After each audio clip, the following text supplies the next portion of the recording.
Coronavirus failed to stop the 35th Spa Budapest Marathon taking place in Hungary at the weekend, although only a third of the usual 35,000 people took part. It's thought some changed their mind at the last minute. Nevertheless, the mood of those that did decide to go ahead was positive as they prepared to set off. Our correspondent said on the banks of the River Danube nobody seemed to care too much about the COVID-19 epidemic or the bad weather. All the 9,000 participants were focusing on was the country's most important running event of the year. That doesn't mean runners or the organisers could ignore coronavirus restrictions.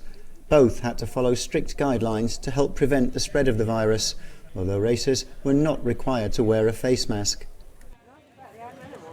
Everyone who had a start number had their temperature taken. Also, it might sound strange, but the runners had to wear a mask before the start and after the finish. At the refreshment stations, everything was unpacked and shared out so no one else could touch it. This is also the first year where we won't hang the legendary medals round the necks of the racers. Organisers said the safety measures seem to work since over 200 sporting events have taken place in Hungary under the same conditions, and none of them was deemed to have spread the virus. One of the celebrities taking part in the race was world-famous handball player Laszlo Nij, but he didn't win. That honour went to Gaspar, who was clearly elated and understandably a little breathless for a minute or two. I'm so glad I ran it in under 2 hours and 20 minutes. That's the best time here at the Budapest Marathon since 2002.